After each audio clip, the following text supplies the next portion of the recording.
Welcome दोस्तों। आज हमारा टॉपिक है माइटोकॉन्ड्रिया। माइटोकॉन्ड्रिया कैसे काम करता है।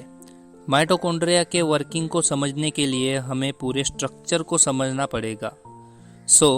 हमारा शरीर ट्रिलियंस ऑफ सेल्स से बना है। ये सेल्स हमारे शरीर के हर हिस्से का बेसिक यूनिट है। वैसे तो सेल्स कई प्रकार के होते हैं, जैसे कि stem cells, bone cells, blood cells, etc. Basically life structure is like cells से टिश्यू बनती है, टिश्यू से ऑर्गन्स, और ऑर्गन्स के मिलाप से एक सिस्टम बनती है जिसे हम लाइफ कहते हैं। हम जिसके बारे में जानने वाले हैं उसे power house of the cell मतलब कि माइटोकॉन्ड्रिया कहते हैं।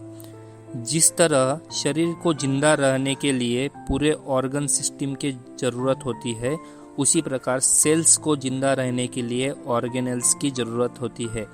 उन्हीं ऑर्गेनेल्स में से एक है माइटोकॉन्ड्रिया। हम माइटोकॉन्ड्रिया के फंक्शन को समझने के लिए उसे 3 कैटेगरीज में डिवाइड करते हैं, जैसे कि structure of the cell, mitochondrial organelles और function of the mitochondria.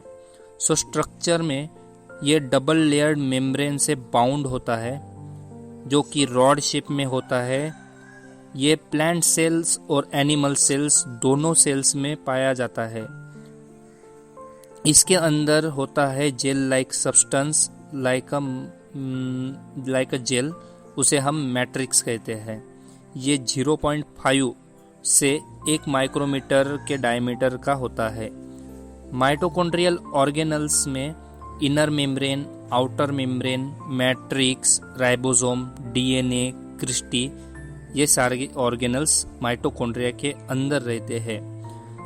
Basically उसके फंक्शंस में पहला फंक्शन और प्राइमरी मेन फंक्शन है उसका production of energy in the form of ATP. ATP मतलब एडिनोसिन ट्राइफॉस्फेट। ये एक एनर्जी की यूनिट है जो कि फंक्शन करती है टू रन द सेल। इसका दूसरा फंक्शन होता है regulation of immunity. Mitochondria immunity में बेहद ही बेहतरीन रोल अदा करता है। उसके बाद में होता है उसका फंक्शन कैल्शियम बैलेंस। अपने बॉडी में जैसे कैल्शियम बैलेंस के लिए हम डाइट लेते हैं, उसी प्रकार सेल्स के कैल्शियम बैलेंस में माइटोकॉन्ड्रिया सेल की मदद करता है। और इसका चौथा फंक्शन होता है stem cells regulation. Stem cells यानी ऐसे सेल्स होते हैं, ये स्पेशलाइज्ड सेल्स होते हैं जो कि कन्वर्ट हो सकते हैं nerve cells, intestinal cells, liver cells, cardiac muscle cells, skeleton muscle cells, ये सारे सेल्स को कन्वर्ट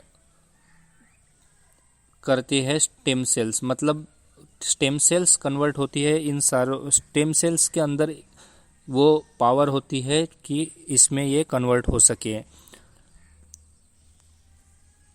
थैंक यू।